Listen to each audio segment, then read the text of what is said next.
Coming in at number 10 is Daredevil vs. Bullseye. Imagine being the guy who continuously gets his butt handed to him by Daredevil to the point that you've been saved and brought back to multiple times with enhancements, and he still leaves you stuck in an iron lung with the ability to do nothing but stare and talk very quietly. Imagine being that guy, and in another act of attempted vengeance, you mastermind a whole evil plan to get your revenge with your limited communication abilities, and then in Daredevil Volume 3, number 27, this red-suited man without fear unravels your plans and then makes sure the jar that's keeping you alive gets filled with a toxic chemical, leaving you completely blind. Well, that's what happened to Bullseye. As Foggy Nelson said, once the deadliest man in the world, and now all he will be is a living brain inside a flesh and bone coffin. That's terrifying. Number 9, the Hulk vs. Abomination. Abomination in the MCU was once an incredibly intimidating villain, and he still sort of is, but also kind of like a hippie and kind of funny. In the comics though, Emil Blonsky is absolutely ruthless. General rule for the MCU movies for you right here. If you like a character, just imagine them doing everything they do, but turn it up to 10 and then you'll have their comic book counterpart. Mostly. What my point is here is that the Abomination is psychotic, and the Hulk is way more brutal. So, when the Abomination took the life of Betty Ross using his irradiated blood, he was not getting out of it easy. When they come head to head in The Incredible Hulk Volume 25 from 2000, it's arguably one of the best Incredible Hulk fights I've ever seen. Emil comes walking out of the water, and before he even knows what happens, Hulk is on him like shrimps on the barbie. The ground around them almost instantly becomes rubble. The fight travels underwater and through a dam, flooding a whole town. All the while, these two green Goliaths are in a close combat slog match. And then, Emil decides to taunt the Hulk, which is just dumb because it just makes him angrier, increasing his strength, and the Hulk absolutely pummels the Abomination, laying on fist after fist after fist after fist, causing minor earthquakes and leaving Emil on the edge of life with his brain exposed. It's insane. This comic really shows the relationship between these two on a level that's not really captured anywhere else, and you should read it just for their relationship, honestly. Number 8, Batman vs. thugs. Have you ever played the Batman Arkham games? The combat in those games is absolutely fantastic, but it still leaves me wondering how many of these random street thugs actually survive after their interaction with Batman, because I doubt it. He hits hard, and he is pretty unforgiving about it, which serves his whole point of instilling fear, sure, but I think because these nameless thugs are cannon fodder, they essentially get the worst beatings of most of Batman's villains, and we never hear from most of them again. That tells you all you need to know. As an example, let's talk about a group of thugs in the All-Star Batman and Robin series, issue number 7. Now this comic is written by Frank Miller, who seems to be able to get away with making Batman do pretty much anything, I guess. There's no rules with Frank Miller. In the opening pages of the issue, Batman comes speeding into a group of armed thugs, foot first, maniacally laughing like the Joker, and talking in his head about how Gotham is full of cockroaches. He relishes in the fact that the criminals are so scared that they are disposing of each other accidentally, and then he sets fire to a bottle of bleach and tosses it into the criminals, blanketing them in fire, and then continuously beating the snot out of them while they're on fire. And then what happens next? You'll never guess, because Black Canary pops up out of nowhere, and these two superheroes just start making out and getting busy while the thugs are literally barbecuing in the background. Unfortunately, yes, this is Batman, but not my Batman.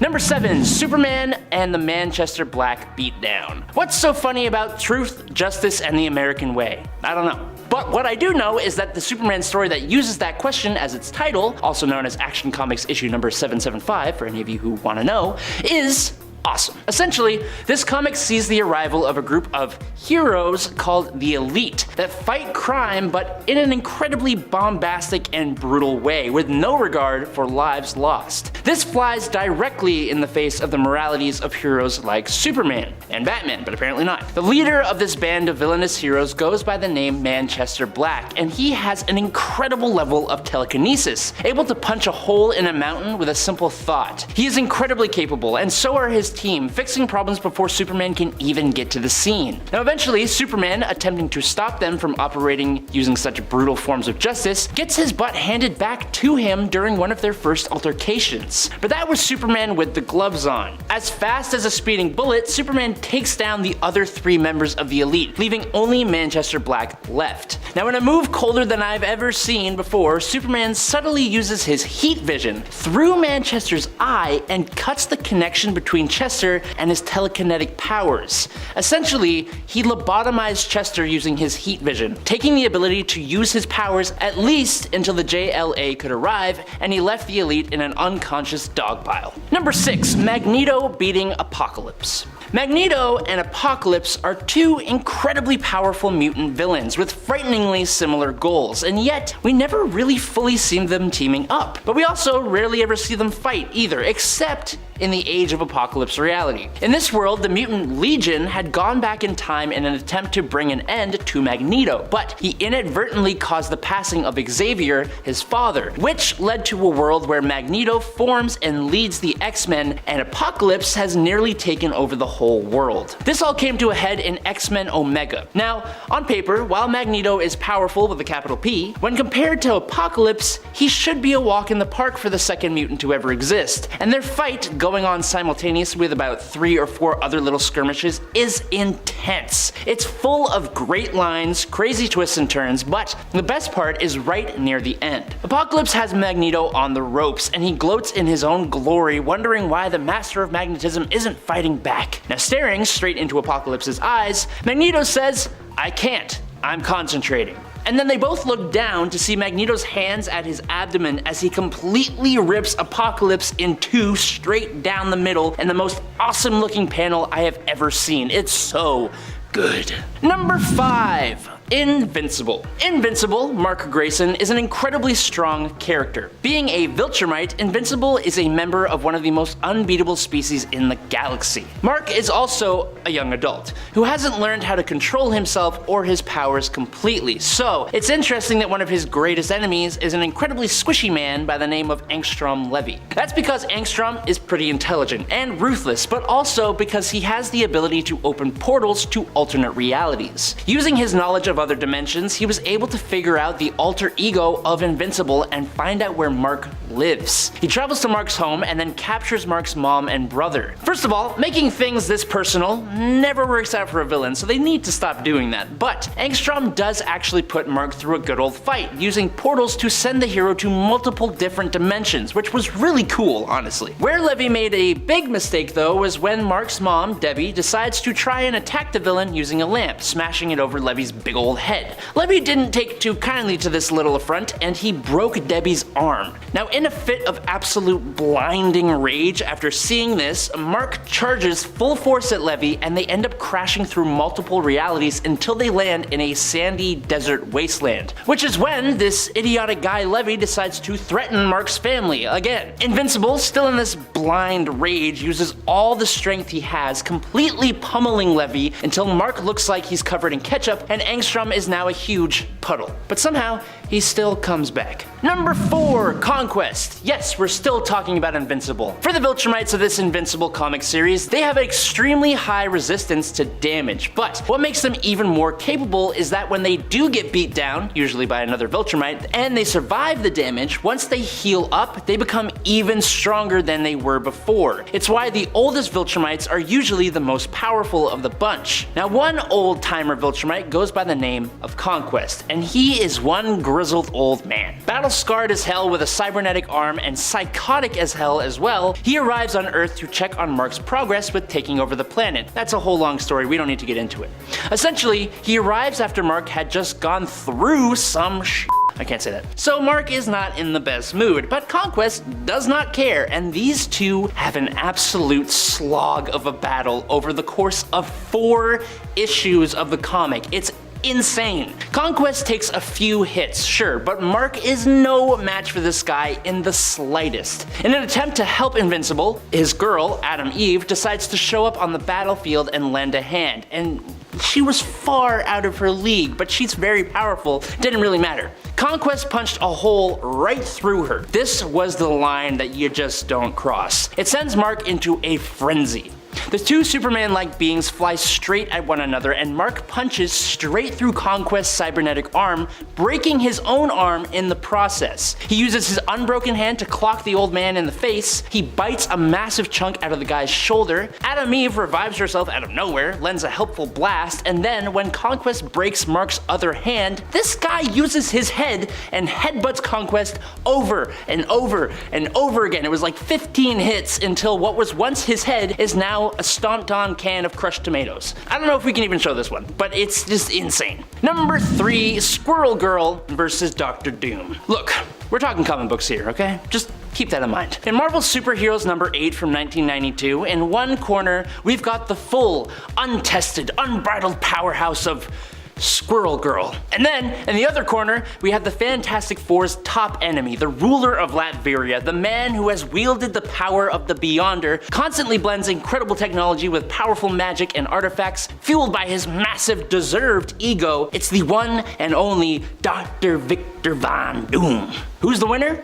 Obviously, it's Squirrel Girl. What the hell? Summoning a monstrous horde of squirrels that completely swarm Doom as he cries out, "My much vaunted technology, decimated by these gnawing rodents." And he escapes through a trap door, diving into a river and leaving behind his mask, which Squirrel Girl takes as a trophy. Of all the defeats on this list, this one is definitely brutal.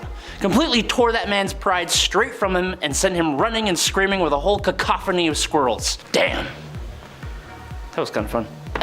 Number 2, Mr. Dumpo. I know, I'm surprised the Punisher has not shown up on this list too, until now. Honestly, I can tell you why. The Punisher doesn't really have that many memorable villains because his whole thing is that he doesn't let them live. Usually his villains are gone from existence by the end of the issue, and definitely before the end of the series. And usually, he does it very quickly and very easily, but definitely not always. In the Punisher Volume 5, number 11, the Punisher is facing off against a guy called the Russian, who was hired by another bigger bad who we talk about just in a moment. When the two finally come face to face, the fight sees them tumble through Frank's apartment building, crashing into the apartment of Frank's neighbor, Mr. Dumpo. Mr. Dumpo is not the smallest man. In fact, I'd say he's quite large. Yeah, that's how I'd put it. Using a fresh out of the oven scalding hot slice of pizza belonging to Mr. Dumpo, Frank burns the Russian's face, and then Frank then takes Mr. Dumpo and tosses him on top of the Russian and dogpiles on top, suffocating the Russian to his demise. Could you imagine going out like that? Just take a moment and think about it. That would be horrible. Number 1, Ma Gnocchi.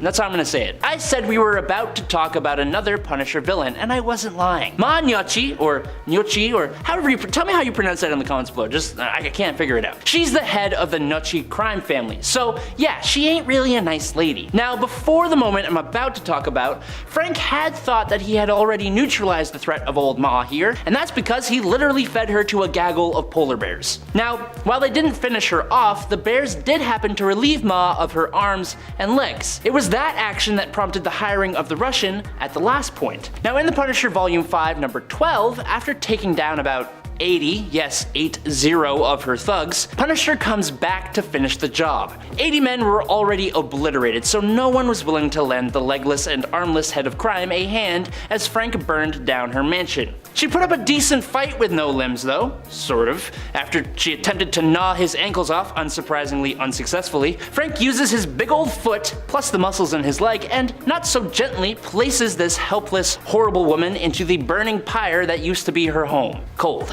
Or hot, actually, cause fire. Number 10, Blockbuster. Just like the video rental store that lives far off in a warm place in some of our memories, the villain of the same name, Blockbuster, met a very swift and some could say unjust end. Blockbuster may be a relatively unknown villain to some, and that may be due to the fact that he was primarily a Nightwing villain operating in Bloodhaven. In a tragic series of events, Blockbuster's mother passed away, and Blockbuster blamed this on Nightwing. He set out on a campaign to ruin the hero's life, attempting to take away anything and anyone that mattered to Dick Grayson instead of trying to hurt Nightwing himself. When Nightwing was at his absolute lowest in Nightwing 1996 number 93 from 2004, after a slog of a fight that moved out onto a fire escape, Nightwing had Blockbuster on the ropes when the new vigilante, Tarantula, showed up ready to bring Blockbuster to an end. Now, in a move I just did not see coming, Nightwing leaves his morals at the door, realizing Blockbuster will never stop, and he steps aside to allow Tarantula to end the villain's life. He then went and freaked the hell out while Tarantula started to seduce him.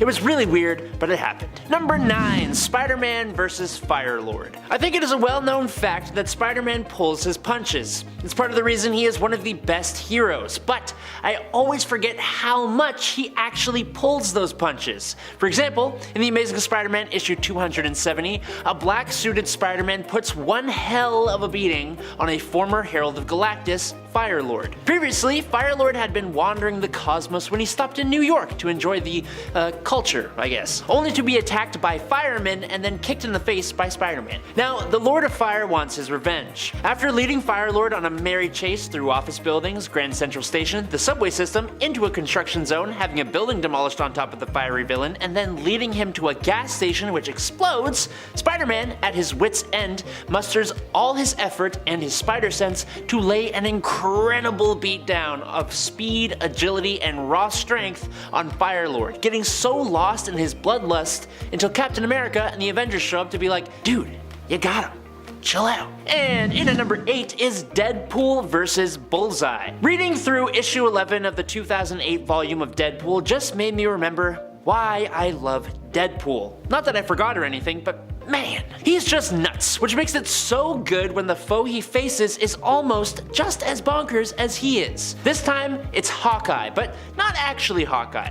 It's actually Bullseye dressed as Hawkeye because this is happening during Dark Reign, and that's a long story on its own, which maybe we should do an attempt to explain of that at some point. For now though, Bullseye/Hawkeye has been contracted to take down Deadpool. In the last issue, he managed to get an arrow right through Mr. Pool's noggin. So, in this issue, Deadpool takes it out and his brain is still half regenerated as he tries to take on Bullseye at this meat farm. Now listening to his half-formed brain, Deadpool takes cover into a meat locker and decides his best course of action is to, quote, be the meat, and he suits up in a butchered pig using it as makeshift armor. Wade charges Mr. I, who had conveniently run out of arrows, lands a good crack, rack, and a crock, and then takes a swift kick to the no man's land. The fight transitions to the kitchen where Bull's Hawkeye, or whatever you want to call him, comes at Wade with a buzzsaw, and Deadpool, wielding 2 meat hooks, trips, grips, and sends a hook straight through this fellow mercenary's chest. The dynamic between these two psychos is just a treat to read, but I'd honestly recommend just reading the whole of this volume of Deadpool itself. It's fantastic. Number 7, Storm and Emma Frost. A bit of a lesser known rivalry between 2 comic book characters is the one between Aurora Monroe, Storm of the X-Men, and Emma Frost, the White Queen of the Hellfire Club. Now back in the day, Emma was a villain more than anything else, and during Uncanny X-Men 151 and 152, the White Queen ambushed Storm using her telepathic powers to swap their bodies, and then enacted a plan for the Hellfire Club to attack the X-Mansion. Now after a whole lot of kerfuffle involving Kitty Pryde, Emma lost control of Storm's powers, and that gave Storm the opportunity to swap their minds back. Storm gets the tempest caused by Frost under control, then saves the White Queen from a massive fall, all heroic-like, but being the villain, Emma tries yet again to attack Miss Monroe, prompting Storm to straight up smack Emma with a massive bolt of lightning. She flies up into the air, raging like the goddess she is, then flies back down, grabs Frost by the throat, and scares the hell out of her by almost taking her life before Wolverine, of all people, talks her back to morality. It's fantastic. I love Emma Frost, but I think because of this, I love Storm a little bit more. Number 6, Kingpin vs. Grey Hulk. The Hulk is an interesting character. He's gone through many changes over time, even having different identities than just his regular green, savage, smashy smash one. One of his first, when he was still a Grey Hulk, would be Joe Fixit. Joe Fixit is a persona of the Hulk who is a relatively intelligent Las Vegas mob enforcer. It's great. Well, this year, in 2023, he got his own series. Fixit is specifically the enforcer for the Berengeti crime family, and in the series, Mr. Berengeti's operation becomes the focus of a certain Wilson Fisk, aka the Kingpin of Crime, who is planning to strong-arm a takeover. Problem is, you can't really strong-arm anything when one of the people you're facing off against is the Incredible Hulk. The best part about Joe Fixit is the fact that no one seems to be able to work out that he is just another version of the Hulk, so he is constantly underestimated. Within the first few moments of Kingpin's meeting with Mr. Berengetti, the plan he had goes south very quickly, and he decides to smash the man's desk, which is when Mr. Fixit enters the fray. Fisk's goon is slapped aside like a piece of unwanted salami, and then Fisk, who has gone toe-to-toe with SpiderMan, who, as we know from part 1 of this list, is usually holding back, comes bull-charging at Fixit, who obviously tanks 3 blows without flinching before grabbing Wilson's fist, hoisting the massive villain over his head, and then throwing him through the floor into the casino, and then picking him up and slamming him down into the floor again, and then holding his arm hostage until Fisk says that the meeting is over in English, then French, then Pig Latin.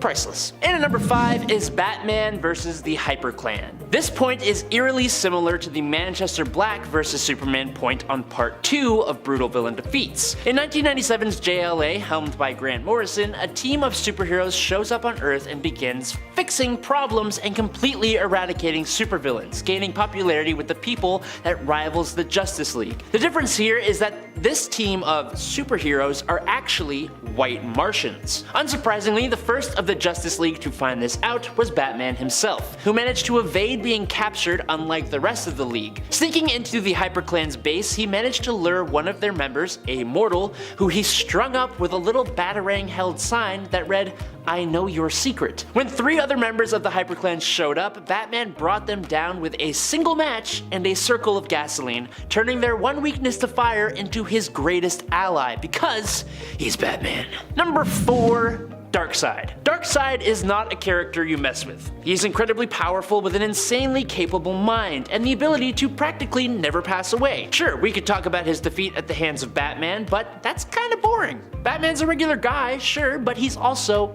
Batman. What we want to talk about is Volume 3, Issue number 2 and 3 of this comic called Superpowers. This comic was made to go along with a toy line, so we already should slightly suspend our knowledge of what various heroes and villains are actually capable of for right now. Now, in the story, Darkseid's Omega effect had been dwindled to almost nothing thanks to Mr. Miracle, Tyr, and Mr. Freeze. After being betrayed by his people, he winds up teleporting to Earth with the last of his energy. Now, covered in a cloak, Darkseid is forced to rob a store just to find more clothes and remain unnoticed. But just after he does so, Darkseid is confronted by a pair of muggers in an alleyway. A pair of regular old human muggers who bully him, threaten him, and then knock him out cold with a chain just to rifle through his pockets and run off into the night. But the best part is how he looks up with a big Darkseid frown and goes, "Oh, surely my plight can sink no lower." You never see Darkseid like this, and certainly not in a fedora and a trench coat.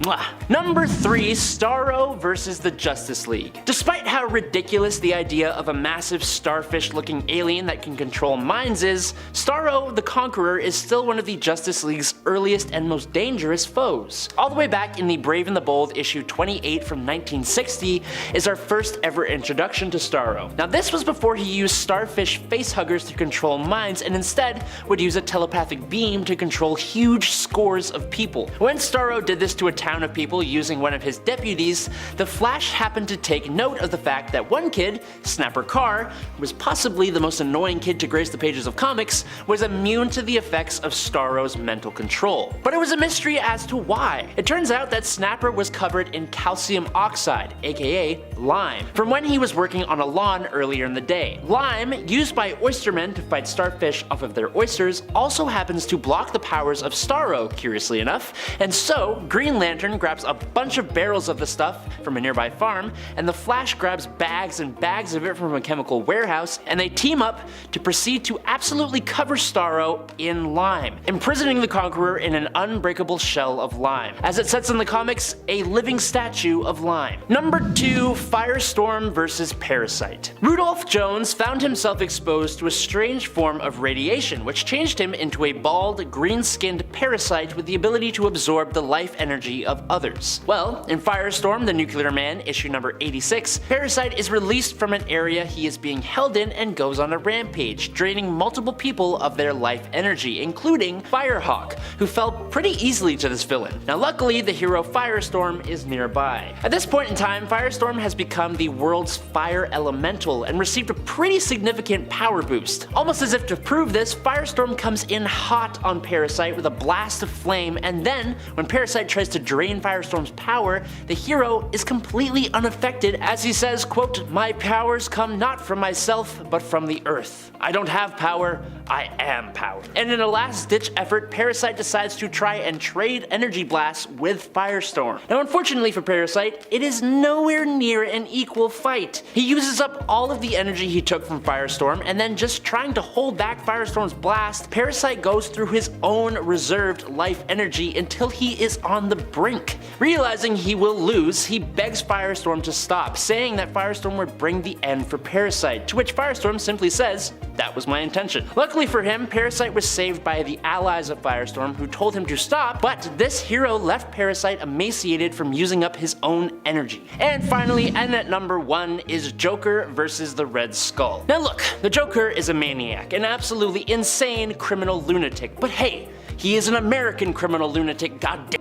Which means dealing with someone with the past of the Red Skull is an absolute no-no. Yes, these two villains teamed up together in the Batman and Captain America Team-Up Special, back when DC and Marvel actually got along with each other. Naturally, these heroes' two greatest villains team up to take them on, but I guess it turns out that even Joker is above the morals of a World War II era war criminal. The Red Skull hires the Joker to steal an atomic doomsday device, which the Clown Prince of Crime totally agrees to do, until he sees Red Skull waltz out with a certain symbol front and center on his outfit, indicating his involvement in WW2, which is then confidently confirmed by the Red Skull. This is when the Joker delivers the line about being an American criminal lunatic, and the two simultaneously attack each other, Joker with his venom and the Red Skull with his, quote, dust of death, which they are both immune to. This is when Joker gets smacked over the back of the head with a wrench, but eventually the fight makes it onto a plane where the Joker overpowers Red Skull and they both go tumbling down through the sky alongside the atomic device they stole, destroying them both in the middle of the Atlantic Ocean. Now I don't know if I'm more shocked at Joker's switching of sides or the fact that they had a fist fight while straddling the top of an active fat boy. It could be either, I don't know. But coming in at number 10 is Jack Frost. When Jimmy Olsen was on a game show back in the Silver Age series Superman's Pal Jimmy Olsen number 33, a special prism appeared randomly in a garbage dump that, for some reason, turned the thoughts of the game show contestants into reality.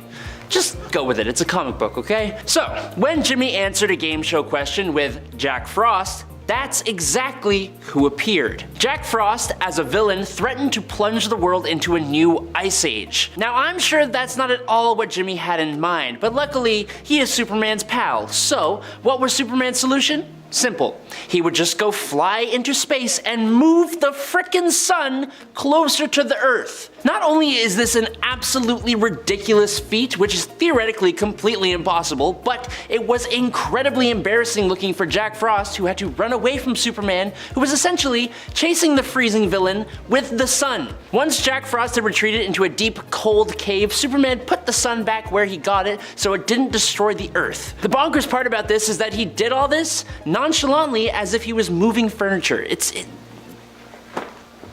Number 9. Hank Henshaw. After Superman's infamous death at the hands of Doomsday and his not exactly surprising return to life, Superman had to clean up the messes made in his absence, including some imposter Supermen. One of which would be the cyborg Superman, Hank Henshaw, that took over the role of Superman in his place. This cyborg wasn't really doing a great job with his Supermaning, and I think most would agree that he was really tarnishing the name of Superman. Because he was. Hank ruined Soup's memorial, and more importantly, he had just blown up Coast City, taking the life of millions of people. Now, when Superman actually returns from the dead, he doesn't have his powers back just yet, so the conflict actually lasts a little while.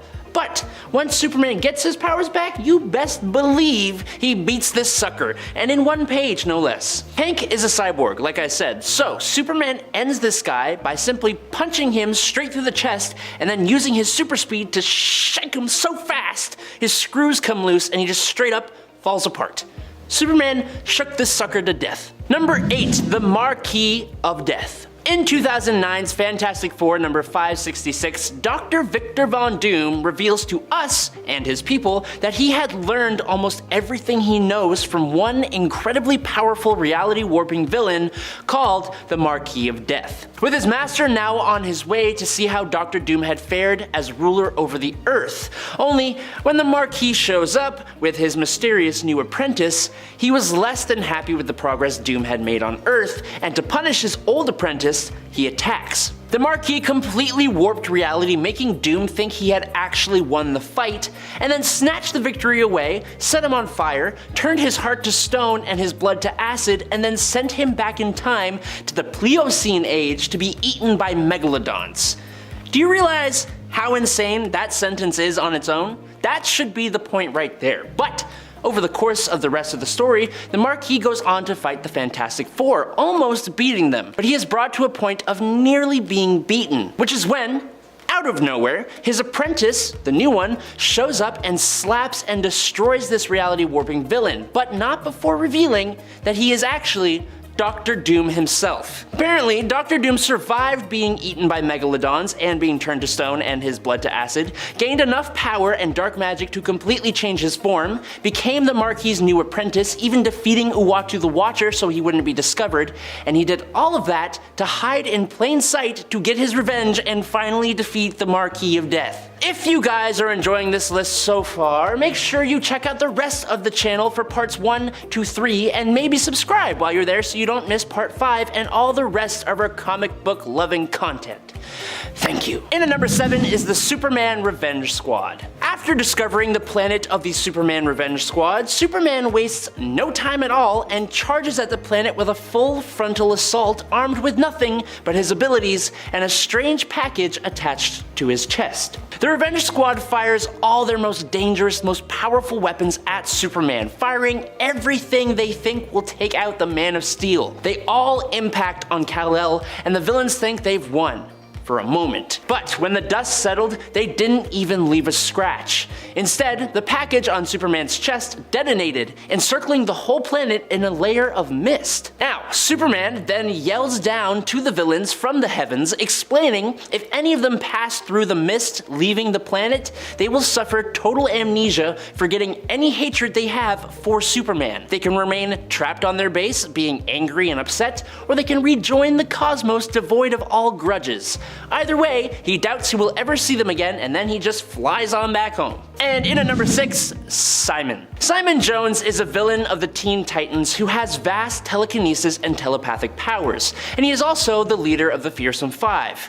All of that, but he basically just calls himself Simon. But cool because there's a P in front of it, so we know that he is a psychic dude, I guess.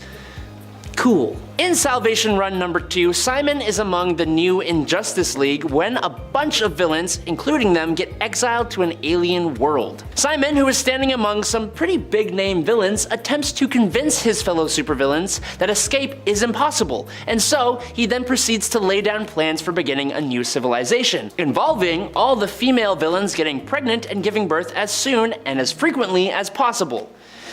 But luckily, the Joker is also here, and he doesn't seem to be a fan. Joker very abruptly interrupts Simon, tossing a rock that hits the guy square in the noggin, and then running up and smashing Simon over the head repeatedly with a rock, assuming control. Number 5, Captain Boomerang. This brutal defeat is so quick and so abrupt, there isn't even much I can really say about it other than you should never put a captain up against a general. In 2016 Suicide Squad, in literally the second issue, Task Force X are sent on a mission to Russia to retrieve or destroy an unknown device. Well, turns out that the device is actually a portal to the Phantom Zone. Rather than leave it be, which would probably have been smart, Captain Boomerang approaches the portal and is almost instantly incinerated down to his ankles by none other than General Zod, using his heat vision. I doubt the Boomerang guy would have been able to help much in the squad's fight against Zod, and honestly, it's a miracle any of them survived at all, but I never expected this to happen so abruptly and to one of the main members of the squad. And in at number 4 is Mr. Mixel Pik. The villain known as Mr. Mixel Pik is both incredibly powerful, but he also doesn't really do anything that bad. He's usually just a big old nuisance. In Superman Whatever Happened to the Man of Tomorrow, a whole bunch of Superman's villains all make their play on the Man of Steel, and when their threat is ended, Superman is still left wondering why the heck this is all happening, when he realizes the only villain that wasn't among them was the fifth dimensional imp himself, which is when he finally reveals himself. He goes on about how, being completely immortal, he gets really bored. He spent 2,000 years just floating around doing nothing, and then 2,000 years doing good deeds and being nice, and then he spent 2,000 years being a mischievous little imp, and now, of all times, he decides he's gonna start being evil, and his first evil act is to kick off the next 2 millennia, well, by taking out Superman. That's basically what he says. But I don't think it was like that. Anyways, Mr. Mix reveals his horrendous true form and goes on the attack. Unfortunately, Superman's girl Lois Lane figured out what to do. Superman grabbed the Phantom Zone projector, and as he was about to use it on this magical imp, Mr. Mix spoke his name backwards, which would return him back to the 5th dimension. Unfortunately, this happened simultaneously, and Mixel Pik was torn in half between both the Phantom Zone and the 5th dimension. And apparently Superman did this completely on purpose, and then he runs off to go and sulk about it. Number 3, Dinosaurus. The Viltrumites from the Invincible comic series are a race of near invulnerable, incredibly strong, world-conquering aliens, but none among them stands as strong and as invulnerable as Grand Regent Thrag. Battle-hardened over thousands of years, only the most powerful characters can even hope to stand mano-a-mano against this powerhouse. David Anders, the villain known as Dinosaurus, is not one of those characters. While Dinosaurus is very strong, it's more so his intelligence that is his greatest weapon. Dinosaurus allied himself with Invincible around issue 90 of the comic, and in an attempt on Mark's life by Thrag, Dinosaurus comes to Invincible's aid, which he had to know would not go well. Dinosaurus attacks Thrag, but his claws shatter like glass on Thrag's skin. Thrag then proceeds to pummel Mr. Anders, only stopping when he was distracted by an explosion. This brief moment of pause gave Dinosaurus the chance to chomp on the Grand Regent's head, but unfortunately, just like his claws, Dino's teeth also completely shatter, not even leaving a scratch on Thrag, which gives Thrag the chance to first mock the guy, but then break his jaw and leave him to think about his mistake. And in at number 2 is Vulcan. In recent years, the red planet that was formerly known to us as Mars has become home to a group of mutants known as the Iraqi, who renamed the planet to Arakko. These mutants differ from the Krakoan mutants we know by years and years of a constant battle for survival. Because of that, the Iraqi are a warlike people. They despise weakness and take on almost any challenge as a means of strengthening themselves. Because of this, duels and challenges are a key part of Iraqi society. Now, the Iraqi are ruled by a group called the Great Ring of Arakko, which is made up of almost completely Omega-level mutants. One of those mutants is an incredibly disliked guy by the name of Tarn the Uncaring. Now another Omega-level mutant who is also pretty unliked by a lot of people is a guy by the name of Gabriel Summers, aka Vulcan, who wields massive energy manipulation abilities, which he can use to take away mutant powers. The problem is, Tarn's ability is also to take away mutant powers. As part of a big convoluted plan, Vulcan challenged Tarn for his seat on the Great Ring of Arakko, which all comes to a head in X-Men Red issue 3 from 2022. Just as the fight begins, both mutants simultaneously negate each other's powers, turning their fight into a straight up physical altercation. At first, Vulcan gets in a few good hits. Meaning 2. He gets 2 hits. But he didn't seem to take Tarn's face tentacles into account, one of which catches Vulcan's fist, allowing Tarn to land a face-shattering punch. He then grabs Vulcan's arm with one hand and completely snaps it, then slams his face into the Coliseum floor and crushes it with 3 swift punches, winning the fight. And in at number 1 is Tarn the Uncaring. Ooh, surprise! You thought that was the end of the story. Well, nope. Right after Tarn has turned Vulcan into a floor decoration, he celebrates his win, exclaiming that he is unkillable and asking who will challenge him now.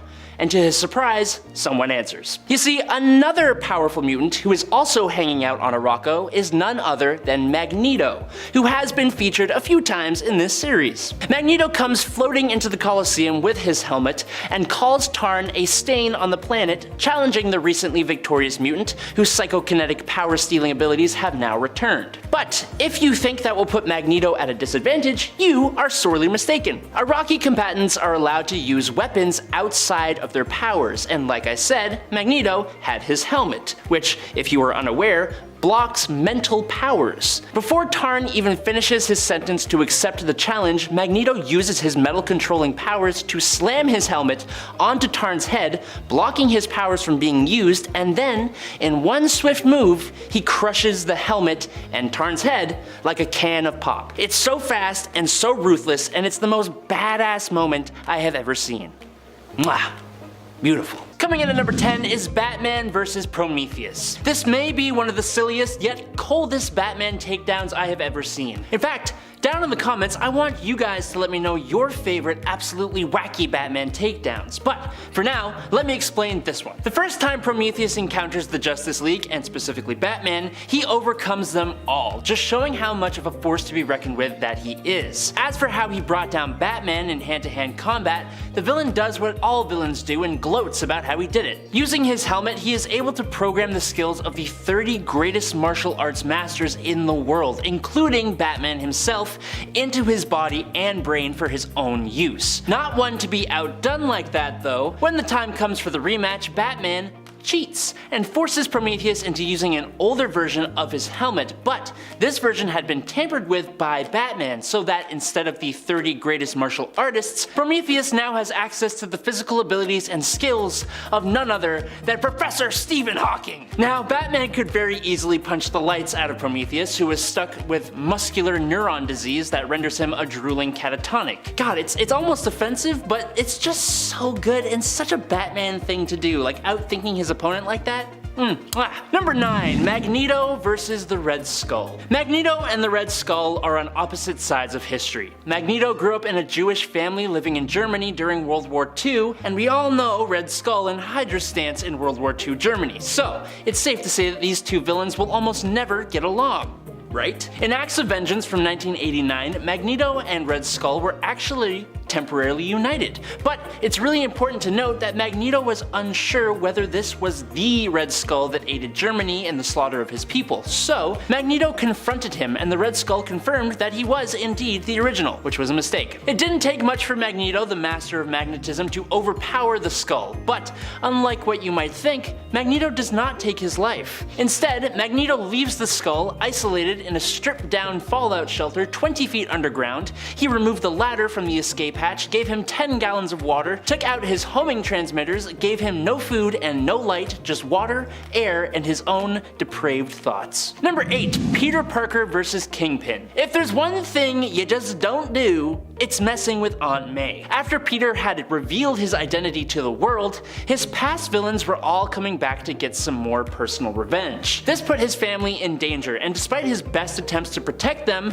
when an assassin tried to bring him down, he dodged out of the way and Aunt May happened to be in the line of fire. This transitioned immediately to the Back in Black Spider-Man arc, which saw Peter don his black spider suit and go on a warpath to find out who was responsible for hiring the assassin. Eventually, Peter learns that it was none other than Kingpin who hired the goon. Fisk was in prison at this time, but using an extremely large stash of cash that he somehow had hidden within his prison furniture, I don't know, it's a comic book, just roll with it, Fisk was able to get out of his cell, release the other inmates, and get about halfway through the prison before Spider-Man came crashing in. And after letting Kingpin monologue a little bit, he proceeds to lay an incredible beatdown on the Kingpin of crime in front of an entire prison wing of his underlings. But then, to make it much more personal, Spider-Man takes off the black suit to show that it's Peter Parker beating the snot out of Kingpin. Then he slaps the hell out of Fisk, threatens to spin webbing down his throat,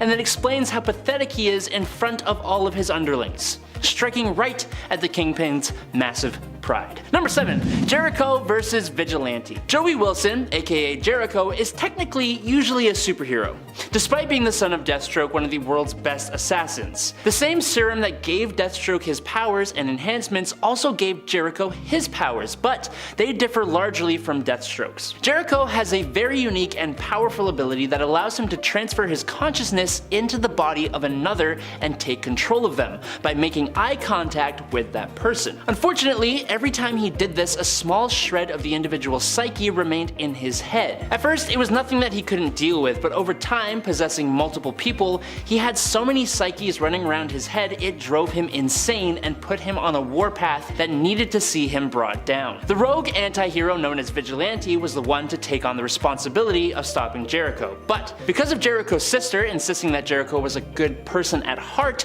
and should not lose his life, Vigilante decided to not deal with this threat in a completely lethal way. No, instead, Vigilante just completely took Jericho's eyes from his head. Blind and unable to use his powers, the threat of his abilities was gone, but I'm pretty sure it did nothing to stop his mental instability. In fact, it likely made it worse. Number 6. Wally West versus Inertia. Inertia was a young villainous Thaddeus Thawne. Inertia is to Bart Allen, aka Impulse, what Eobard Thawne is to Barry Allen. He is his reverse. Now, Inertia had been raised his whole life to absolutely despise speedsters of any kind.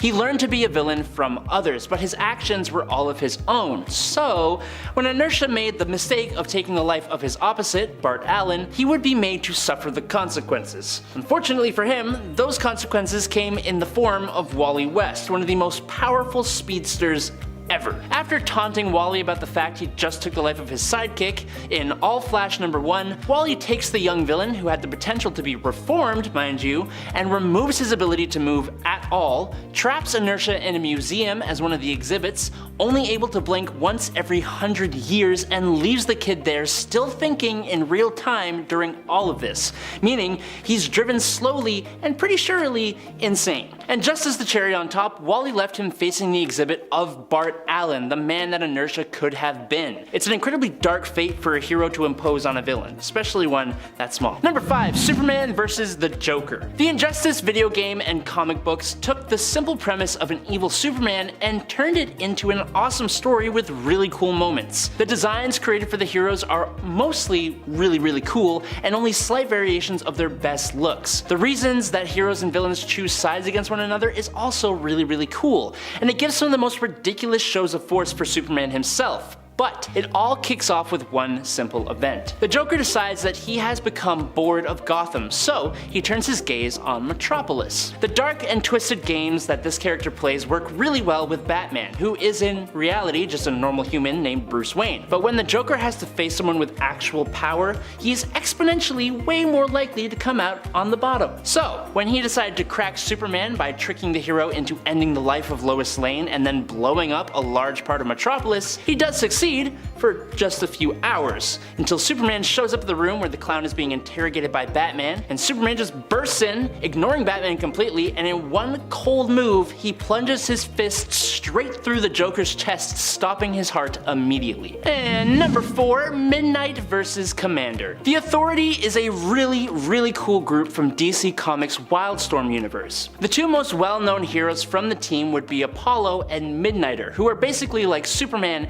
and Batman respectively, only these two are husband and husband, and Midnighter is almost insane. He is like Batman, but like Batman who is also mixed with the Punisher and maybe like a bit of Deadpool. And these stories get dark. In Mark Millar's run on the Authority, a villain by the name of Commander makes the very big mistake of attacking and forcing himself on Apollo. This was a hell of a mistake, because in response to those actions, Apollo, after recovering, burns Commander's legs so that he can't escape, and Midnighter shows up with a jackhammer. And the rest is something we are kept from seeing. If you want to check it out for yourself, you may be my guest, but you've been warned, it is quite haunting. Number 3, Captain Cold versus Johnny Quick. If you have not read Forever Evil, I highly recommend you do. It's such a dark and crazy story that sees the villains of the DC universe step into the heroic side to take down an evil Justice League from the alternate reality of Earth 3. Each member of this crime syndicate of America is a sick and twisted perversion of their prime Earth counterpart. But of all of them,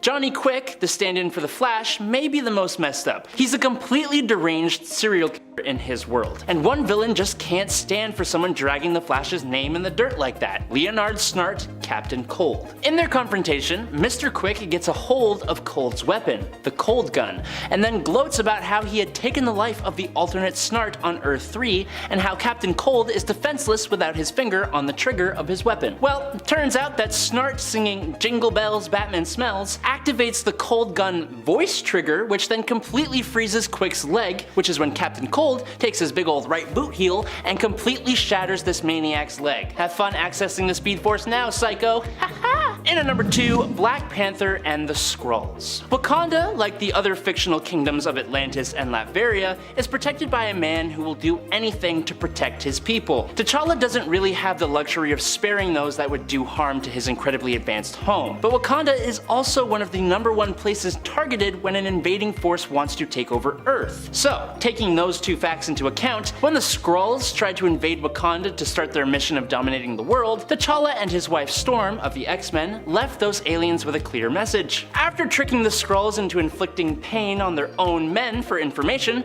the Skrulls sent out their best warriors for the task of taking down the pair. But just as those toughest warriors are gone from sight, an army of Wakandan soldiers breaks into the Skrull ship and leaves not a single Skrull soul alive. While that's happening, those quote toughest warriors are turned into pulp by Black Panther, with T'Challa using their blood to write quote, "This is what happens when you invade Wakanda," on the bridge of the Skrull ship, Cold. Number 1, Constantine versus Dr. Fate. It's funny, I never really thought I'd see Dr. Fate as a villain, and in a way this isn't exactly that. It's more like the Helmet of Fate and Naboo himself is the villain. In Constantine Future's End, John has stolen the Helmet of Fate, who without a wearer is just a measly old artifact with one of the world's most powerful sorcerers trapped inside. Allowing himself to get ensnared by the helmet, linking John and Naboo's minds, John trapped Naboo in the auditorium of Anubis. He fairly challenges Naboo to prove that he has actually ever cared about anyone other than himself in front of the ancient Egyptian god. If Naboo wins, then Constantine dies and Naboo is free to do what he does. Despite his great deeds though, he can't actually prove that he cares about anyone. When Constantine summoned the helmet, it immediately started influencing people to come and claim the helmet and save Naboo. But Constantine had set up a man to subdue each person that was called by the helmet, and when one person didn't make it,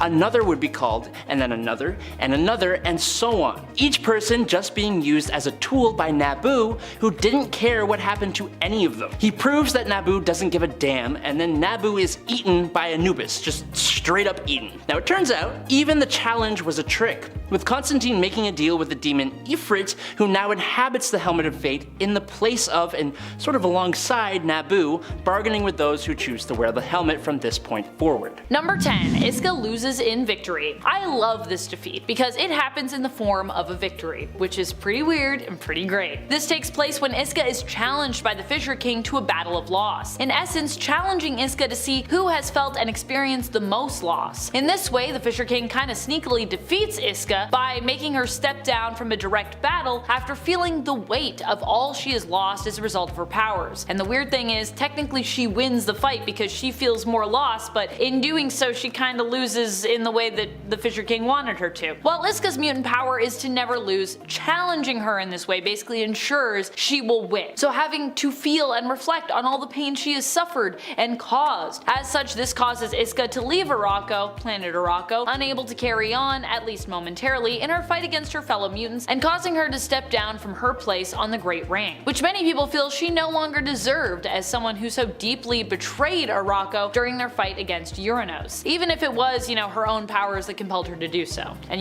Iska's obviously done that before a few times. They were like, we're kinda over this. Especially when Iska just walks in and is like, well, I'm back. I'm also helping you guys run this, right? I can't deny that I would also be like, Iska, get out of here. And friends, before I move on to our next spot on this list, if you love devastating defeats, you will love our Invincible playlist, because Invincible is full of devastating defeats. Devastating, brutal ones, so go check that out. Number 9. Karma comes for Alexander Luthor. Alexander Luthor is the one who pretty much set in motion the events of Infinite Crisis, a major mastermind behind it all. In the end, it only makes sense that from a hero standpoint, he would have to face, some kind of justice, because that's how these stories typically go. And while initially he seems to escape pretty unscathed, at the very end of Infinite Crisis issue number 7, we see him come face to face with Karma in the form of other villains, Lex Luthor and Joker of the main continuity. While Alexander seems to already kind of be in the process of putting together his next plan, he is accosted in an alley by the two villains and quickly defeated, with Lex asking him as he slowly bleeds out on the pavement, "Now who's stupid?" I'm gonna spoil it for you, it was Alexander Luthor, he's a stupid one I think is what Lex is getting at. It's like, it's not me, because now you're dead, so. Number 8.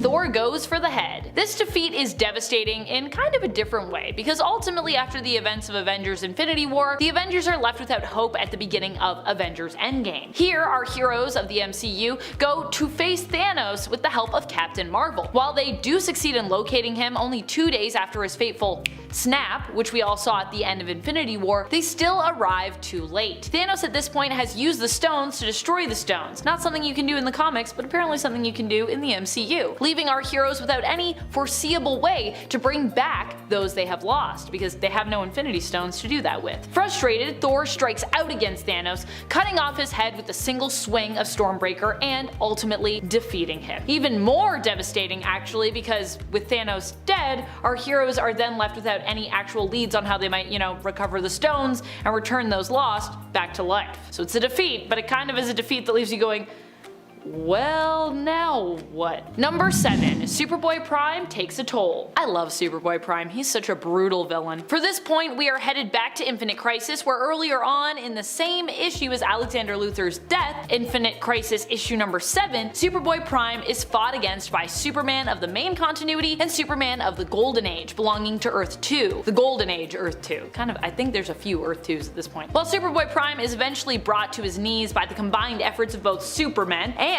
the help of Mogo and the other Green Lanterns, the fight is an epic one that cost Golden Age Superman his life in the end, leaving Kara, Power Girl, all alone. Super sad. Truly, this is a really sad fight. Consequences. We love a fight with consequences. Number 6. Magneto crushes Tarn the Uncaring. Oof. In a way, some might see this fight as one between two villains. However, at the point in history that we're talking about here, the era of Krakoa and Planet Arakko, Magneto is not really a villain, and Tarn even is a bit ambiguous when it comes to his role and his alignment. Although I would say, at the very least, we could consider him to be an antagonist, and myself personally, I actually do consider him, in fact, to be a full-fledged villain, because Tarn is, well, he's a pretty evil guy. Based on my perception of these characters, I'm including Tarn's defeat here, so that's what we're doing today, friends. At one point, Magneto challenges Tarn to battle, being backed up by Iska, who's kinda tricked into supporting the fight against Tarn by Sunspot. Magneto manages to defeat Tarn in only a few pages, using his helmet both to disable Tarn's telepathic genetic manipulation abilities and then to crush his head. Yikes. Number 5. Wonder Woman takes a life. What have I learned from this story? Don't mess with Diana's friends or colleagues. Once more returning to the story of Infinite Crisis, but this time, the beginning of it, the preamble, in issue number 219 of Wonder Woman, Diana is forced to fight against her longtime friend Superman, who is revealed to have been basically mind-controlled by Maxwell Lord. Now when Diana realizes this, she heads straight for Lord, but Maxwell refuses to give up his control over Superman, promising Diana that at some point he will successfully manipulate Superman into killing Batman, or Lois, or even herself. She refuses to accept this, and while Lord is of course tied up with her lasso of truth, she demands that he tell her how to free Superman's mind from his influence, which obviously he's going to be compelled to tell the truth about that. Maxwell responds with simply 2 words, "Kill me." And surprisingly, Diana does just that, snapping his neck with her bare hands. Pretty surprising. Although I guess, Wonder Woman is a warrior, so sometimes she do be killing people. Number 4. Professor X creates an even greater villain. Time to talk about Fatal Attractions. This is the famous X-Men crossover story arc where Magneto uses his magnetism powers to pull out all of the adamantium from Wolverine. Terrifying to behold, but it inspires a possibly even more horrifying reaction from the X-Men's mentor and teacher, Professor X, who snaps after seeing this happen to Logan. He uses his telepathic abilities to completely wipe Magneto's mind, taking away, as he says, his greatest weapons. His hatred, his ego, his nightmares, Magneto's mind! It's all gone! This would be the catalyst event that would set up Onslaught, a powerful psionic entity who would manifest as a result of the combined darker psyches of both Professor X and Magneto. A devastating defeat, therefore, in many ways, considering, what it leads to much later. Onslaught, I feel like, just goes on forever. Number 3. Staro reminisces on happier times. Oh, this one is truly brutal and devastating for me because, in a way, Staro was quite a misguided villain. This is like heartbreakingly devastating. In James Gunn's The Suicide Squad, Staro is cast in the role of antagonist, but Staro is not malicious per se, or at least not malicious without cause. Staro is an alien who was captured and used for various experiments as part of Project Starfish. The Suicide Squad has been sent to basically shut down said project after the United States learned of how dangerous the project could be if unleashed on the world. When the team finally uncovers the truth behind Project Starfish, it's too late and they kinda accidentally unleash the captive, mind-controlling cosmic being Staro on the world, or at least on Corto Maltese. Amanda Waller is surprisingly fine with all this as it will destabilize Corto Maltese, which actually benefits the US, so she's like, that's cool. However, the squad decides to rebel against Waller because, there's a lot of destruction happening around them, a lot of innocent people being taken out, and they decide to take on Staro anyways. Thanks to a combination of commitment and luck, they manage to defeat Staro, but as they lay dying, Staro broadcasts their last thoughts, reminiscing on what their life was like prior to being taken captive on Earth, saying, "I was very happy, floating, staring at the stars." Sad last words. Number 2. Nova annihilates Annihilus. In Annihilation issue number 6, we see one of the most devastating villain defeats of all time. Or at least, one of the most devastating methods of defeating a villain, I would say. It's happened a few times this way in the comics, actually, and each time it's still pretty devastating. Here we see this method used when Nova takes on Annihilus and defeats him by basically, ripping his spine out through his throat. What a way to go. I don't even know if we can actually show this one on YouTube. I don't even know if I could say that on YouTube, but I did, so I guess we'll see if it makes it in the cut. It's that devastating of a moment. Number 1. Peacemaker faces his dad. This one was a disturbing, heart-wrenching, and shocking moment from season 1 of Peacemaker, a series that surprised me in so many different and delightful ways. One such startling moment happens when Peacemaker is forced to face off against his dad, White Dragon. While we know pretty early on that Peacemaker's dad, Augie Smith, is pretty much the worst role model or parent anyone could ask for, we also see that Chris Smith, aka Peacemaker, still cares deeply for his father despite all the awful things his dad has done to him throughout his life. Rather than rightfully blame his father for his messed up upbringing, which honestly he should do, Chris seems to blame himself almost just as much, if not more, making the moment when he actually faces his father a pretty tense one. Years of pent-up rage, disappointment, shame, and frustration manifest in a single instant when White Dragon goads his son into killing him, commenting on the fact that he doesn't believe his son is in essence strong enough or man enough to even do so, and in the process causing Peacemaker to snap, pushing him past the brink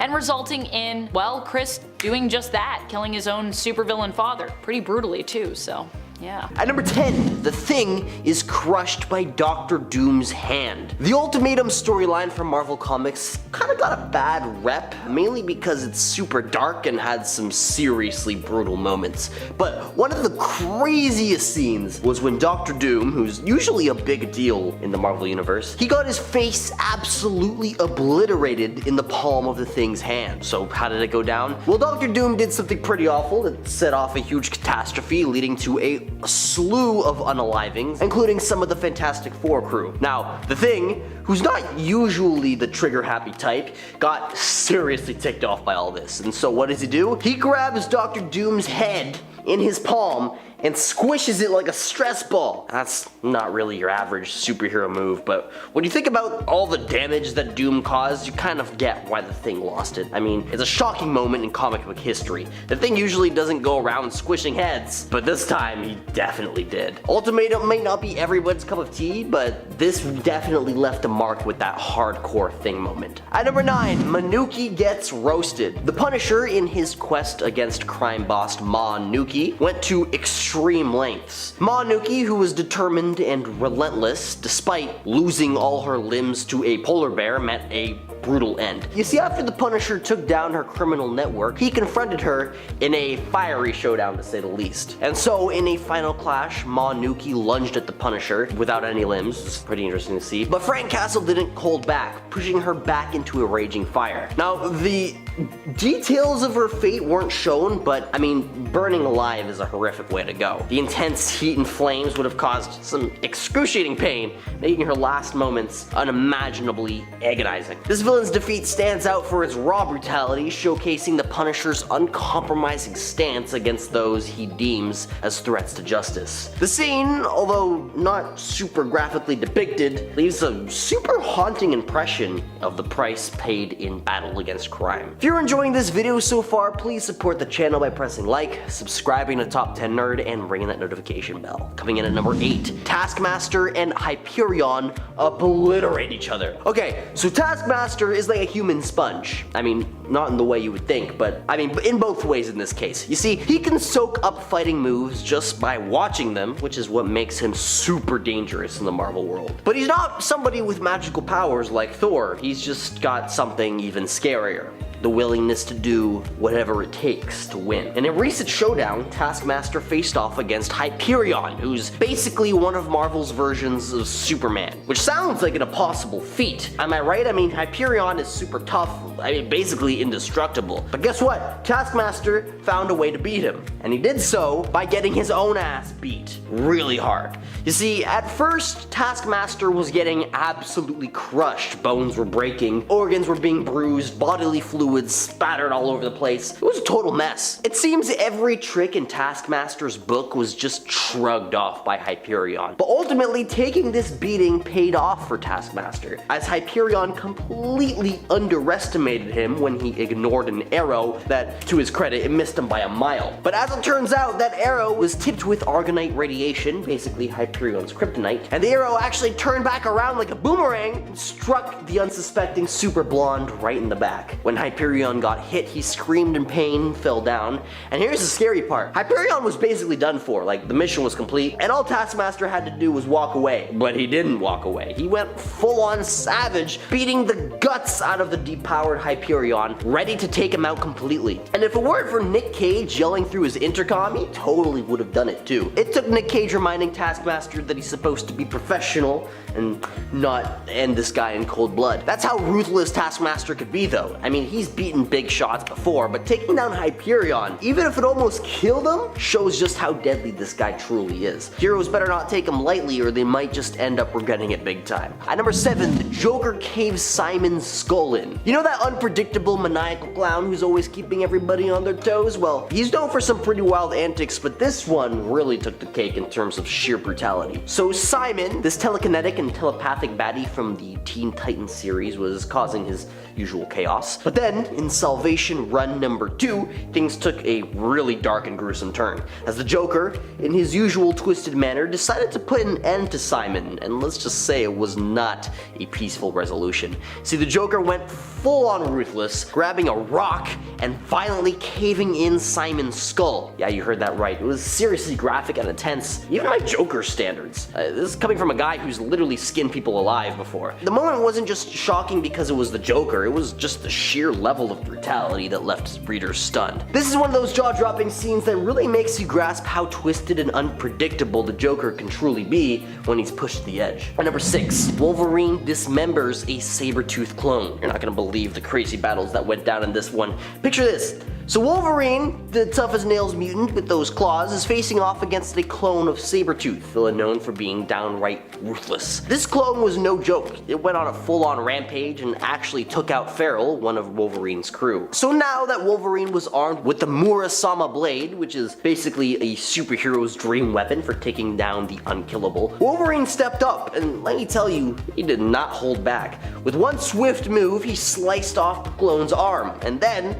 like a lightning bolt, he went for the head and chopped it clean off. But here's the thing, see, Wolverine wasn't about to take any chances. Even though Sabretooth was taken out with the Murasama blade, which basically renders him unable to regenerate, Logan still made sure to bury every single piece of that clone separately. Some next level caution right there. But just when he thought he'd finished off Sabretooth, the original popped back up, which was a surprise twist in the story. Wolverine must have been scratching his head thinking that he put the villain down for good, but nah, these comic book folks always find a way to bounce back. At number 5 was the comic book moment where Wonder Woman took down Maxwell Lord. This one is intense and brutal. So here's how it went down. Superman, under mind control, goes berserk, thinking his loved ones are in danger, but as it turns out, Maxwell Lord is pulling the strings. Wonder Woman steps up and wrangles Lord in her lasso of truth. Now here's the kicker. Lord spills the beans that the only way to free Superman's mind is to off him. And that's when Wonder Woman, with no time dilly-dallying, does the unthinkable,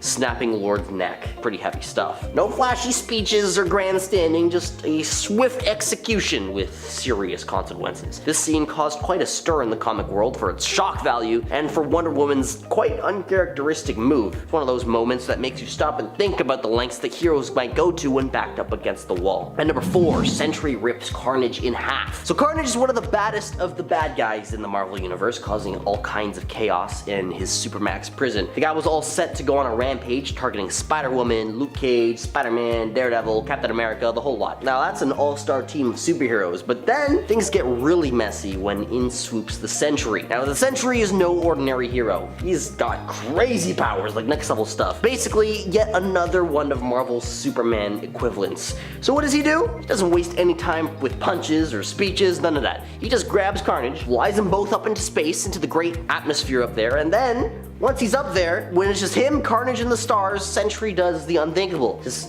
tears Carnage apart, quite literally, like a scene out of a sci-fi horror flick. You see, Carnage has a symbiote suit which gives him insane powers, making him almost unkillable, but when you're up against the power of a guy like the Sentry, someone who's got the strength of a zillion suns, well, let's just say it's game over for Carnage. The symbiote couldn't handle that kind of cosmic level power, and just like that, one of the nastiest villains ever meant a seriously brutal end. At number 3 is Daniel West getting nuked. Reverse Flash, aka Daniel West, wasn't your regular bad guy. He had his super speed going on just like the Flash, but he used his powers for all the wrong reasons. I mean, imagine going up against your own grandpa. That's some next level family drama right there. Now the Suicide Squad, known for recruiting not so good guys for their missions, thought it would be good to try to turn him into a hero, but alas, their plan didn't exactly pan out. So here comes the big showdown. There's this bomb planted by the League of Assassins set to destroy a whole city. And here's when Reverse Flash steps in, thinking that he can be the hero this time. He swoops in, saves the day by getting rid of the bomb, but then tragedy strikes as the thing blows up when he's holding it, and he's caught in the blast,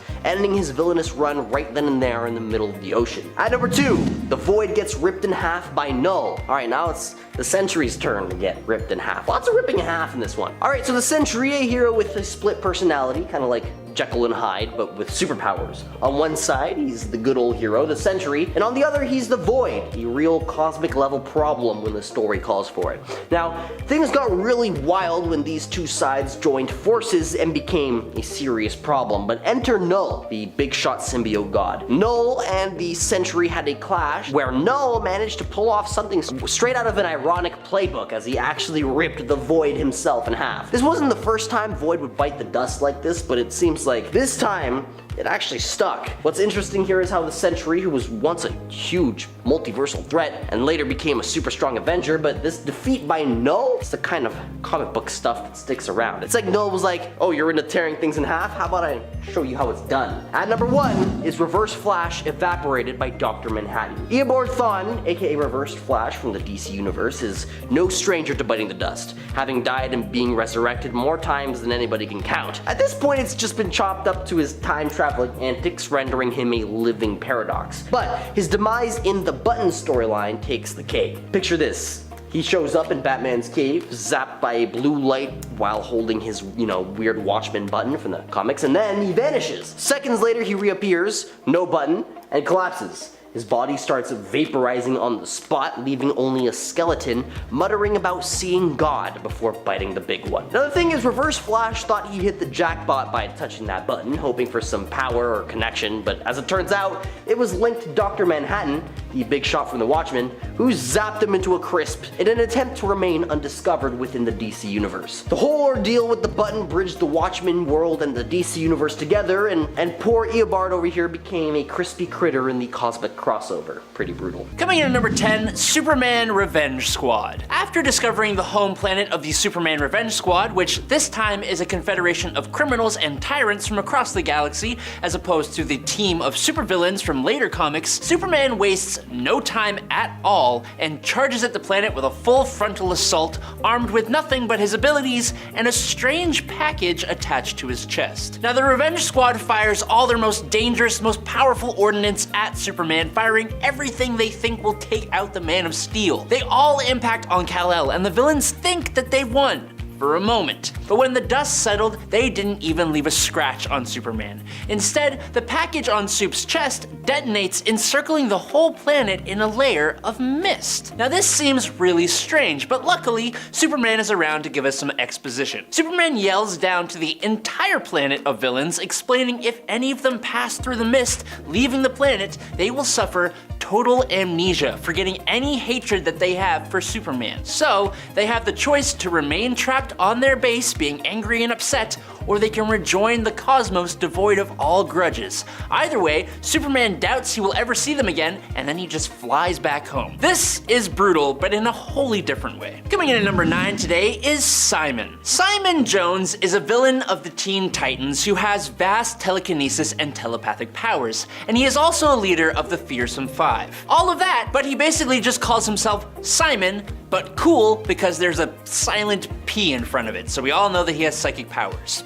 Very cool. In Salvation Run number 2, Simon is among the new Injustice League when a bunch of villains, including him, get exiled to an alien world. Now Simon, who is standing among some pretty big name villains, attempts to convince his fellow supervillains that escape is impossible. So then he proceeds to lay down his own plans for beginning a new civilization involving all the female villains getting pregnant and giving birth as soon and as frequently as possible. But the Joker is also here, and he doesn't seem to be a fan of Simon. Joker very abruptly interrupts Simon, tossing a rock that hits the guy square in the noggin, and then he runs up and smashes Simon over the head repeatedly with another rock, and then assumes control. Number 8. Billy Kincaid. Billy Kincaid was first introduced in issue number 5 of the Spawn comic book series, and he's an incredibly deranged and disgusting person. Originally sentenced to 22 years in prison for taking the life of someone much too young, his good behavior coupled with his attorney and a ridiculous positive psychiatric evaluation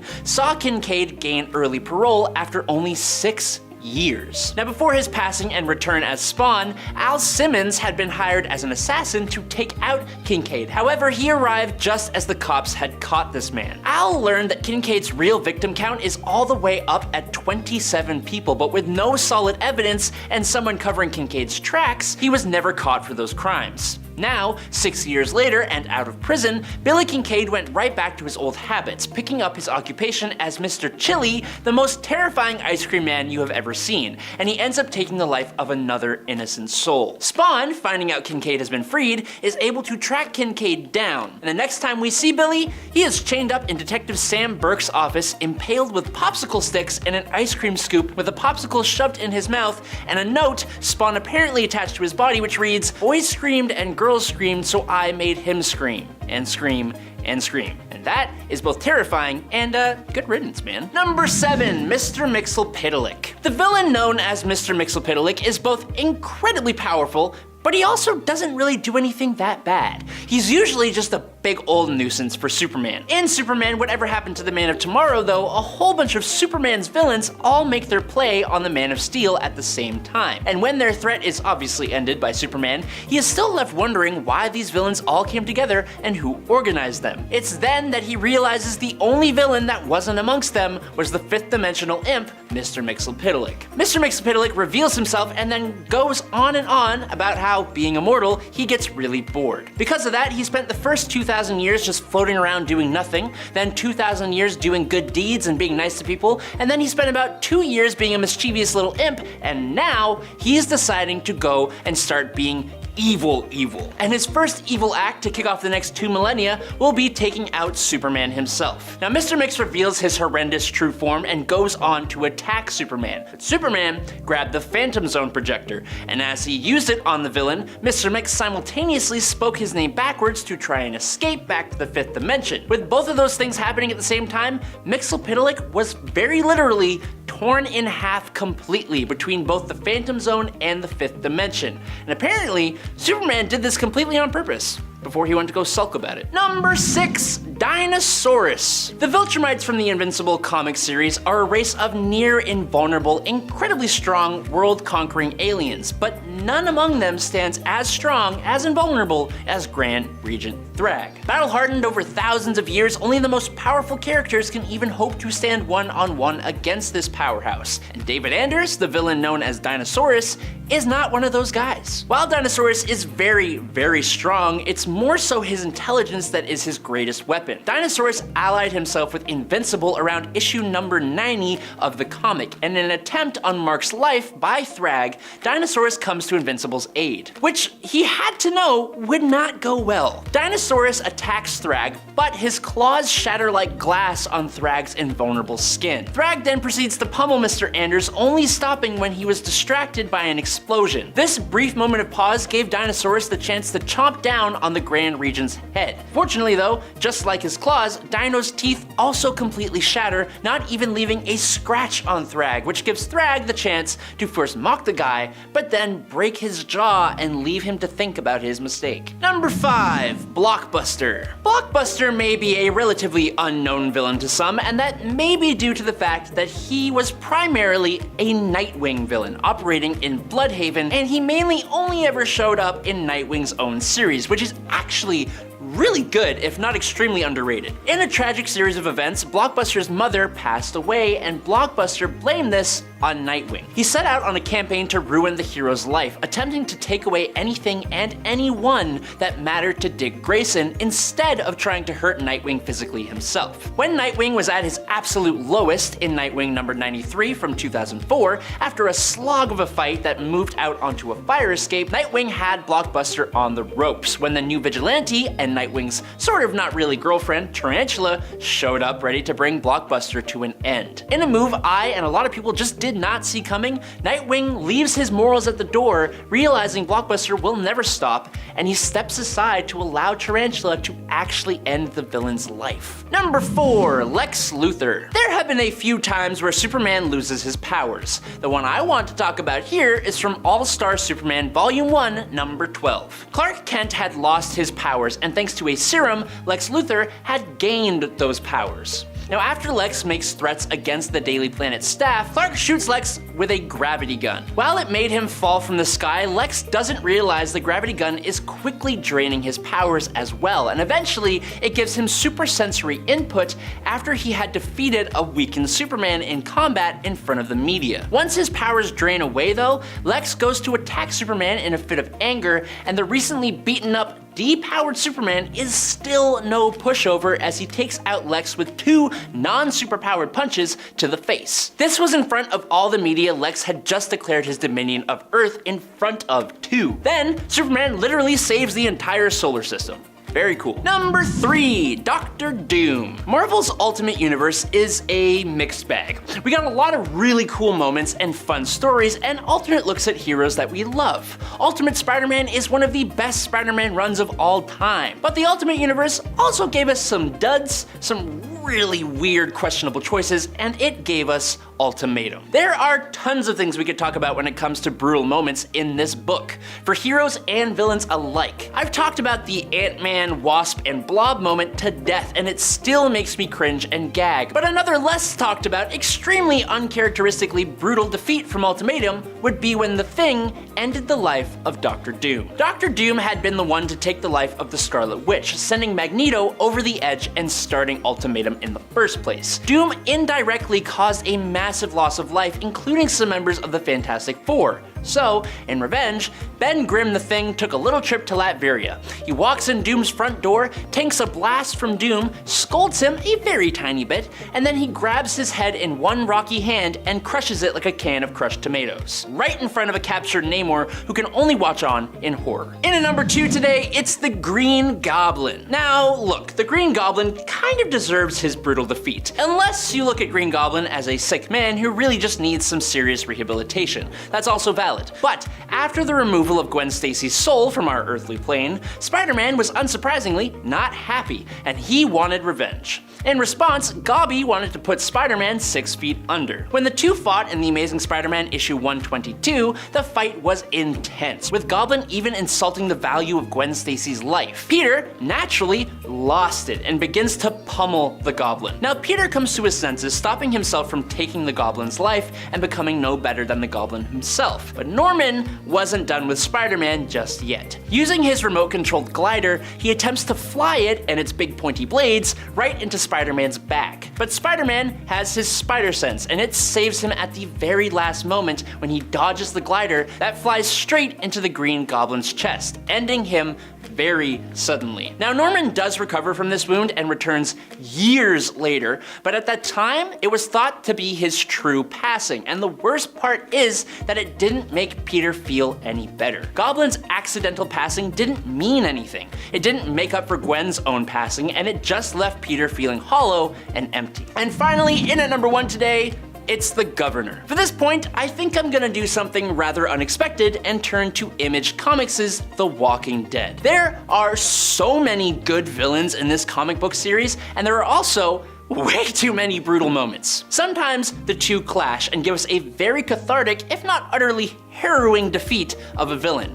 And in this case, his name is the Governor. Leading his own community called Woodbury, at first the Governor seems like a decent dude for about 5 minutes before he threatens to feed Rick, Glenn, and Michonne to the zombies. And then he cuts off Rick's hand. He ends up keeping the 3 captive and treats Michonne the worst of the bunch. When she finally escapes, she comes back for some serious revenge. Knocking the Governor unconscious, Michonne strips him to his skivvies, makes holes in his shoulders, does unspeakable things to his nether regions, places a spoon where the sun don't shine. She removes his left eye and his fingernails and frees him of his left arm. Now somehow, the Governor survives this, leading to an incredibly savage attack on the prison where our group of survivors are staying. During this attack, the Governor's own people turn on him for his ways, and that's the end of one of the first real human villains in the Walking Dead series. These two faced off in Wolverine Volume 3, Issue 31 during the Enemy of the State story arc. We're talking about Gorgon and Wolverine. Now Gorgon is known for being a fearsome villain who can, as his codename implies,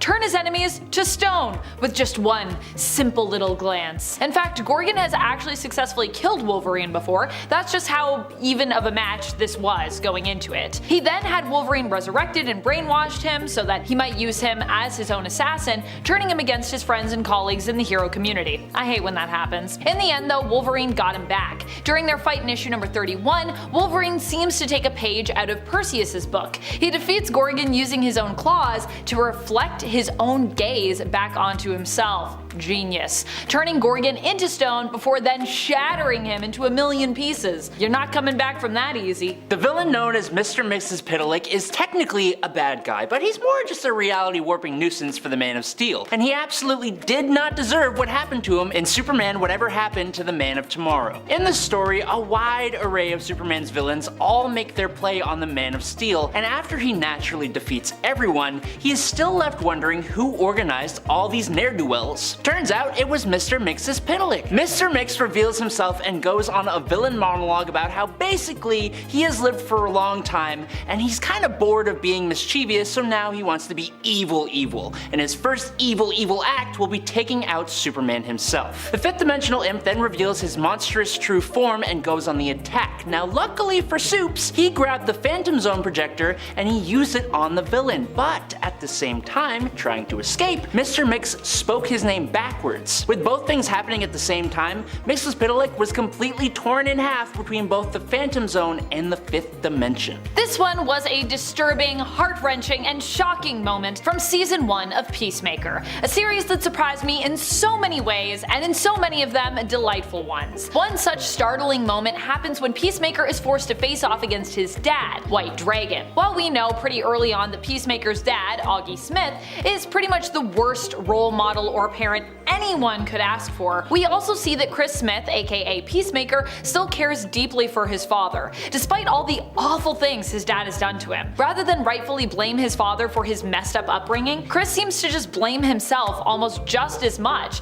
if not actually more, making the moment when he actually faces his father a tense one. Years of pent-up rage, disappointment, shame, and frustration manifest in a single instant when White Dragon goads his son into killing him, commenting on the fact that he doesn't believe his son is in essence strong enough to even do so, and in the process causing Peacemaker to snap, resulting in him doing just that, killing his own supervillain father. Rudolph Jones found himself exposed to a strange form of radiation which changed him into the bald, green-skinned parasite with the ability to absorb the life and energy of others. In Firestorm, the Nuclear Man, issue number 86, Parasite is released from an area he is being held in and goes on a rampage, draining multiple people of their life energy, including Firehawk, who fell pretty easily to this villain. Now luckily the hero Firestorm is nearby. At this point in time, Firestorm has become the world's fire elemental and received a pretty significant power boost. Firestorm comes in hot, literally on Parasite, with a blast of flame, and then when Parasite tries to drain Firestorm's power, the hero is completely unaffected. He delivers this cold line about how he himself is just straight up power incarnate, and in a desperate effort, Parasite tries to trade energy blasts with Firestorm. Unfortunately for Parasite, it is nowhere near an equal fight. He uses up all the energy he took, and then just trying to hold back Firestorm's blasts, Parasite goes through his own reserved energy as well, to the point that he is on the brink. He even starts to beg Firestorm to stop, but he had every intention of taking Parasite's life until his friends show up and pull him back. It's actually a really dark scene. In issue 116 of Spectacular Spider-Man, Peter crosses paths with, get this, Sabretooth, when he shows up to attack Black Cat,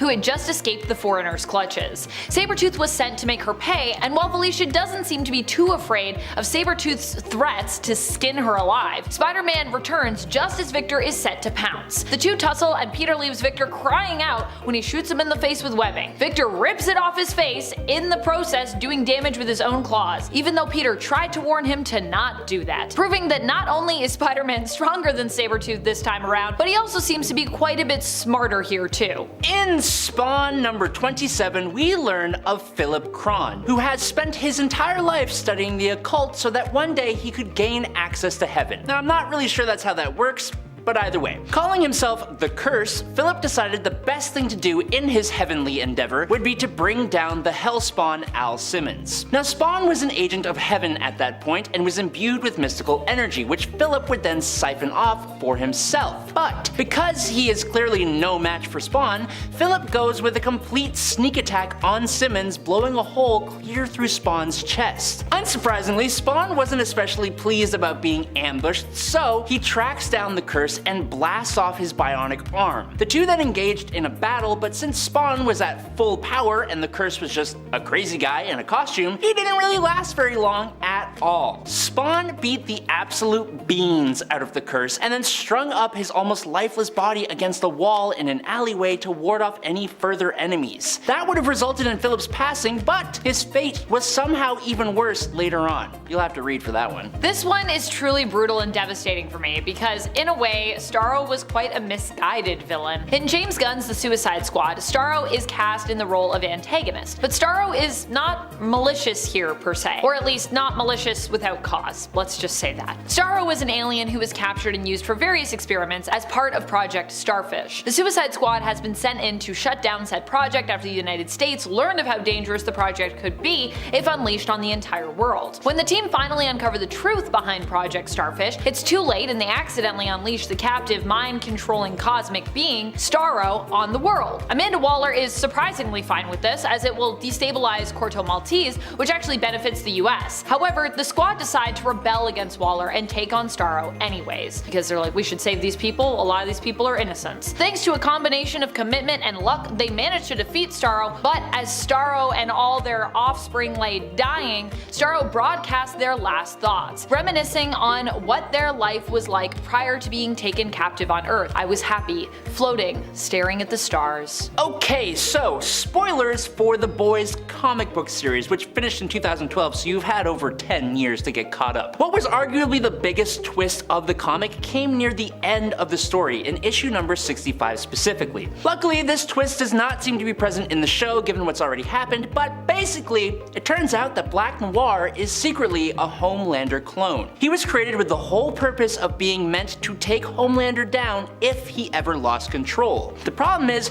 Homelander enjoyed being a puppet for Vought International, and that put Homelander in their good graces, so he never ended up going rogue. This made Black Noir incredibly frustrated, as that was his life's only true purpose and he had been denied it for years and years and years. So, in the final issues of The Boys, after slowly watching Homelander grow more and more insane, he finally snapped and attacked the White House, taking out the president. This finally gave Black Noir the go-ahead to finally do what he was finally made to do finally. He shows up to go to the White House in the 65th issue, reveals himself as a clone, and then goes for an absolute slogfest against the completely shocked Homelander. They quite literally rip each other to shreds, with Black Noir coming out technically on top before he stepped out onto the front lawn, missing significant chunks of his body. This is when the US military, alongside Billy Butcher, brought this insane soup to his brutal end with some final blows from Billy Butcher's crowbar and his fist. Geist vs. Magneto has to be one of my favorite all-time short-lived and brutal villain versus villain fights. Though really, between them, it's pretty apparent that Geist is the real villain here, I think. Magneto ends up doing his best to catch Geist and ends up running into him after he escapes punishment in Terra Verde, in the late 80s Wolverine series. Magneto lures Geist out with a little mechanical toy and makes short work of him. While his fate isn't explicitly shown here, considering that Geist is a cyborg and Magneto is the master of magnetism, we can imagine how brutal this fight would be, yeah? And based on what we do see of what happens to the decoy robot toy I was talking about, it's probably not pretty whatever goes on off page. And we aren't done with Spawn. This time we're going to issue number 322. Essentially, there was this vampire named Paul, and he had taken a girl and he had been keeping her in his house for years and years. He's truly pretty despicable, and Spawn doesn't let that kind of thing slide. Spawn's anger and rage made him so powerful that none of Paul's attempts to stop the Hellspawn even fazed him, and Al quickly incapacitated the vampire using a horrifying amount of bugs. When Paul comes back to,